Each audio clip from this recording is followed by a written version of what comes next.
Gout's history, the disease of kings. Affluence was thought trendy and a symbol of prosperity, so gout sounds like a horribly terrible ailment. Even though we now know what causes gout, which is a buildup of uric acid caused by a high-protein, high-booze diet that predominantly affects men. Back in the glory days of gout, it was an illness that caused a lot of confusion. We're talking about gout, the ailment of kings, today.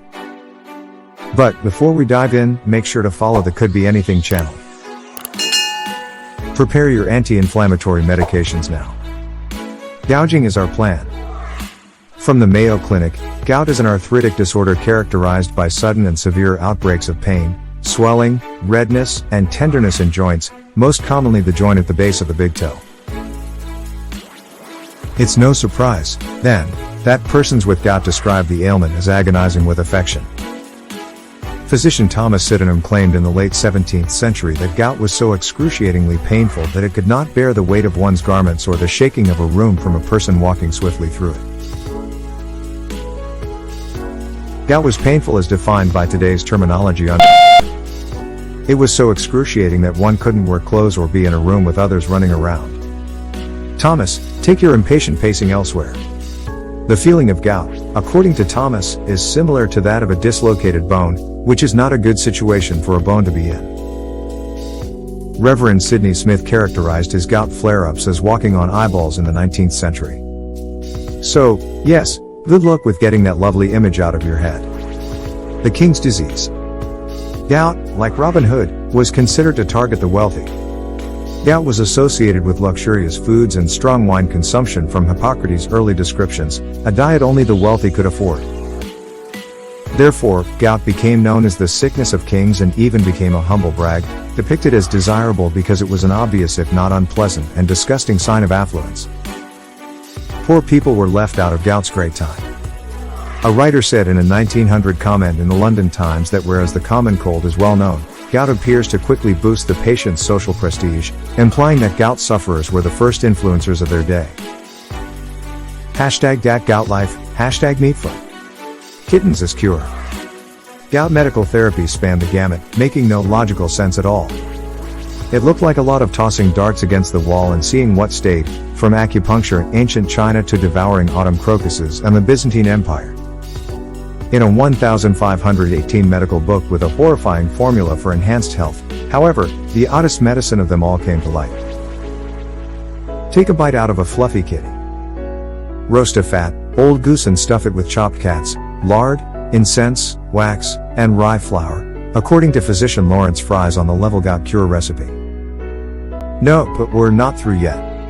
Take the drippings from this spooky turducken Thanksgiving table decoration and apply to those achy, gouty joints, much like you would with Ben Gay after you've eaten this kitten stuffed goose. And, just to be clear, this combination did not cure gout for anyone. The Byzantines were the closest to a remedy for all of these, since colchicine, which is made from autumn crocus rather than charming house pets, is now used to treat gout. Gout was thought to improve sexual performance by many people. You've probably heard the expression a man's foot size. From the 16th to the 18th centuries, they took this quite seriously. Because no one understood what a woman wanted at the time, many people thought of gout as an aphrodisiac. When a man's leg is weakened, the genital regions are fuller, more fed, and more vigorous, according to author Michel de Montaigne in 1588. Inappropriate, obnoxious, and untrue. There's no need to add gout of the junk to your Bumble profile because it's not a thing. The whole "in so much agony I can't walk and must lay down" feature of having gout was considered to be great by a Dutch writer in 1693, who had a very loose notion of how a human body functions. That gout was great since it allowed men to rest their reproductive organs. He explained that when a gout sufferer is forced to lie on his back, anyone who understands the sperm routes that lead to the kidneys can easily and quickly determine that the loins and kidneys are heated and inflamed. No matter how excited you may be, if you develop hot and irritated kidneys, please go to the hospital right away. Hippocrates' first account of gout dates back to 400 BCE. Gout, he felt, was caused by phlegm collecting in the joints, and he maintained that the delectable and uncomfortable ailment was incurable. People with gout who are elderly, have tophi in their joints, have lived a hard life, and have clogged bowels, according to Hippocrates, are beyond the capacity of medicine to cure. Because he also discovered a link between an excessive diet of rich food and wine and getting fat beef foot disease, Hippocrates gave the disease amusing little nicknames, such as unwalkable disease and arthritis of the affluent.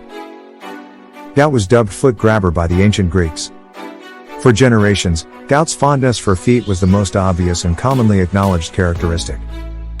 Due to the disease's favorite location to settle in and become cozy was the big toe of the poor, or, in most cases clearly not so poor, gout sufferers. The ancient Greeks referred to gout as podagra, the foot grabber. Describe a gout flare-up: waking up a patient with pain that generally affects the great toe, but can also affect the heel, calf of the leg, or ankle, as our old acquaintance Thomas Sydenham did in the 17th century. Foot fetish tendencies in gout are now explained by doctors as a result of the extremity's inability to remain as warm as other areas of the body. Because it is utilized the most frequently, the big toe accumulates a buildup of urate crystals, gout's power source, and favorite food. The Boston Tea Party was made possible by gout. If it hadn't been for gout, the Boston Tea Party, a crucial step toward the American Revolution and the most tea ever spilled before Twitter, would not have happened.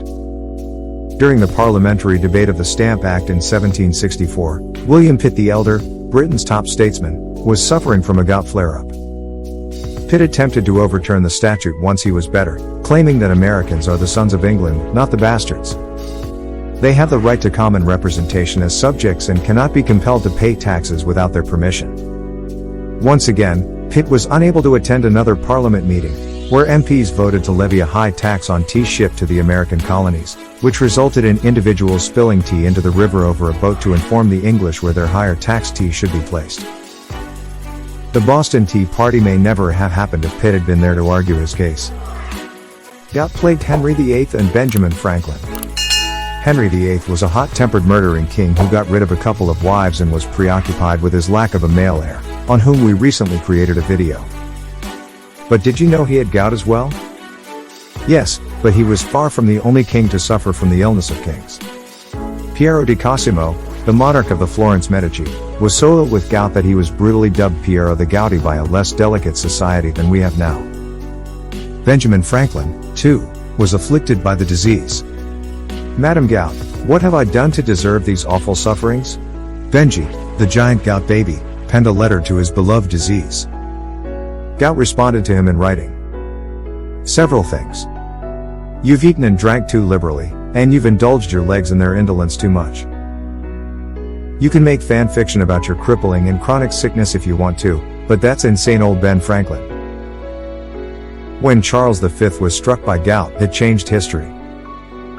Emperor Charles V, whose dominion comprised lands in Europe, Asia, Africa, and South America, was another leader who succumbed to his diet of meats and alcohol.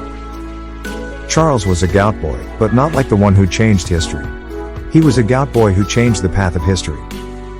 His gout flare-ups were so severe that during his confrontations with the French, he could scarcely lead due to his meaty diet and love of beer and wine, including a novelty-sized four-handed drinking cup that I'm sure everyone thought was hilarious. Our meaty monarch was suffering from the consequences of gout so cruelly after the French conquered Metz in 1552 that he called off the attempt to reclaim it from the French, handing them an important victory and bumming out the emperor's army. Then Charles abdicated his reign and retired to a monastery, where no one expected anything from him and he could suffer without having to do things. He effectively said, "Don't blame me, just blame my gout." Shoes made of glass, flannel, and stools were used. Those who had gout were urged to relax and stay off their feet. Doctors came up with a few alternates, and let's face it, adorable footwear options to alleviate the symptoms in the interim. Doctors had used a gout stool to reduce inflammation for decades, but it was merely an ordinary stool for resting a leg, not a miraculous stool that cured gout. During the gout flare-up, doctors would wrap the foot in a flannel and tell the patients to wait 2 weeks for gout to subside. The same advice was given to parents in the 1990s, when their children got encased in flannel, as well. Keep your fingers crossed that it will pass. Physicians rejected the flannel in the early 20th century and created a glass boot that doctors could use to apply heat to cure gout symptoms. While the heat may have brought some relief for a short time, it regrettably made matters worse. Uric acid could be dislodged by heat from its comfy home in the joints and sent directly to the kidneys, which were much more hostile to the acid since the organ would shut down and the patient could die. Men are more likely to develop gout for a reason. Hyperuricemia, or an excessive uric acid in the blood, causes gout. Estrogen protects women from hyperuricemia and makes them less prone to develop gout. However, as women age and enter menopause, estrogen levels drop as the risk of gout increases, unlike their chances of landing meaty film parts. Doctors have also discovered that gout tends to be passed down through the generations, with up to 80% of gout sufferers coming from a family of gout sufferers. Nepotism can act against someone on occasion. Gout is still a problem today, and its prevalence is rising. Alfred Behring-Garrod first identified the ailment as a kind of arthritis in 1848, and it continues to impact millions of people today. Gout incidence is on the rise, with the disease affecting 8.3 million individuals in the United States alone. Doctors should presumably expect those percentages to continue to rise as the U.S. population becomes older and fatter, with food and wine being so delicious and exercise being so, I'll start it next year. Because Jared Leto and Dick Cheney are two well-known people who both have gout, so should gout's social status. Is it true that you have had to deal with the pains of gout before? Do you feel embarrassed? In the comments section below, let us know what you think. Check out some of these other videos while you're at it from our channel Could Be Anything.